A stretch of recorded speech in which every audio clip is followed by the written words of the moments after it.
So let's jump into our first topic, which has to be really Star Wars Galaxy's Edge. It has been announced that we're going to get the new attraction, is it Rise of the Resistance? It's going to be opening up in Walt Disney World first. I'm just going to double check the date for us. I think it's December 5th. It's on yes, December Walt the 5th. Disney's birthday. In Walt Disney World, following up on Friday, January the 17th in Disneyland. This has kind of got everyone a little bit worked up for a number of different reasons. First off, why this ride wasn't ready for when the park opened. Well, Galaxy's Edge opened up, about 3-4 weeks ago now? Yeah, almost a month. Yeah, so we're talking now of that by the time that one opens up, it's going to be well into 6 months afterwards. A lot of reasons for that. Obviously, building it is going to be a big issue. Yeah, well, Disney new technology. New technology. Disney World is a little bit different because that doesn't open until August 30th. I think August yes, 30th. And also because their vehicles operate on Wi-Fi signals, and they've had less trouble with it in Florida because it's not directly in the city like Disneyland is. Because I think the reason it got delayed is probably because of those signals. It's harder to control it in Anaheim compared to Orlando.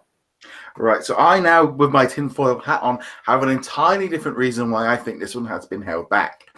Until, especially in Disneyland, until after Christmas, until January the 17th, because they do not want a soft Disneyland experience for people around Christmas. They've been suffering from problems at the parks here already in June. There was not as many people going there as they should have been. People were saying you could just walk around because people were avoiding going to Disneyland because of Galaxy's Edge, because all we've heard for the past year or two is it's going to be crazy, it's going to be stupid, don't go there, wait till it's done, also wait for the second ride. So there's that. There's the other issue, the same thing's happening over in Walt Disney World. Bookings are extremely soft for September and October. We even saw a really good deal for us to fly out there. It was like half the price with all your food, all your parks. I decided not to do it because the last minute holiday to Florida is not the cheapest things to do. Yeah. But we've really saw some really great bargains. And I think they've pushed the Disneyland one back to make sure that they get a decent holiday season at Disneyland, to make sure they don't lose anyone going there. A little bit different for Florida because I think it's already booked in. But then that park is then ready. It's ready to go. And it might encourage people to go.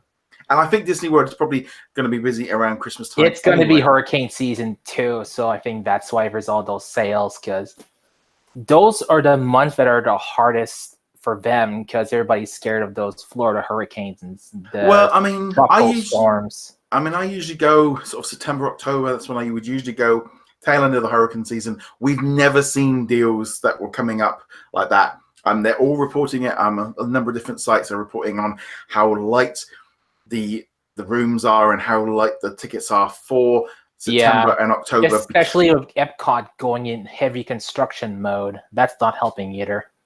No, I just think there's a lot of people that are thinking, I'll go later and waiting for this. I think the second especially with Avatar and Toy Story, those were busy as heck.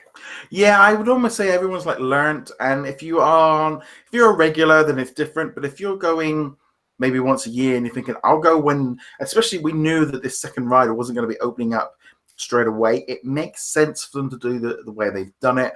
Mm-hmm. I think once both parks have got everything up and running by the end of January, you're going to start seeing it getting busier again, and people kind of knowing that it's safe to go, knowing that it's somewhere you can go in and have 2 attractions. You've got the whole area. I can't wait to see it, but I know there was that kind of feeling of going, oh, I'll wait till, I'll wait, because you don't want to see half the experience. It's a bit like if they opened up Pandora, but they only had the riverboat journey. I mean, if they did it the other way around, that was disappointing. Yeah, I think if they did it the other way around, no one would have noticed. But I think if they had it that way around, I would say Toy Story Mania or Toy Story Land and also the Pandora area, we know have had major issues with them opening up and just having major problems with people coming in. And I think that is obviously a key thing, which I personally think of why they've avoided Christmas for Disneyland rather than any of the issues. I think that's just they want to make, they're a bit soft, and so they've pushed it back out the way of Christmas, and so into a slightly quieter time. And also, Disneyland has been having really low crowds also because we just blocked off 80% of our crowd, of our customer base. Because in Disneyland, unlike Florida, it's mostly all annual pass holders and locals that go all the time, not tourists.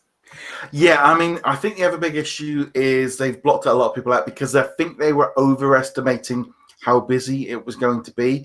And that happens a lot. That happens, they went very aggressive on trying to block people out. I mean, and trying to make sure that it was an experience. The trouble is, it's kind of gone the exact opposite way, where they got that message out. I remember we blocked out dates when Pixar Place opened. Yeah, it's understandable what's going on. This whole thing about Galaxy's Edge being a flop because there's already all these talk about on it online and stuff. Personally, way too early. We're talking weeks into it. Let's see what this place looks like when the dates are off, when both rides are open. Let's see what's going on. Is it going to be a hit? Are the rides bringing people in? I just feel like Disney went so tight on trying to make sure that it wasn't crazy. They went maybe a little bit too tight and have pushed people out that would normally go. And I think that's what might be an issue. I think this time next year, very different story for Galaxy's Edge, especially as it goes forward. Yeah, just a reminder, Disney World was not a hit when it first opened. It took months for them to get big crowds. Disneyland, same thing happened. Black Friday happened. It was a disaster. Then it got better. Yeah, I honestly feel like it's primarily just the message got out to avoid it because of crowds and the second attraction not being ready. And I think people were just holding out. And I think that message got out.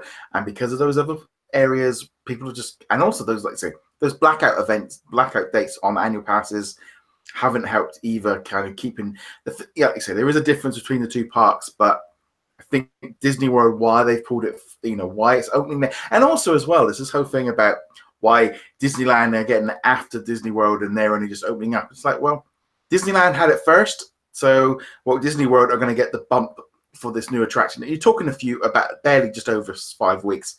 Someone had to have it first. Ideally, it would have been nice if they both opened on the same day in both places. But there again, they would have had that whole PR spin of trying to get that in where they're going. I can see why they didn't do it. I think they should have done it. I think it was but I think they've pushed Disneyland out the way of Christmas just to make sure that it is busy there.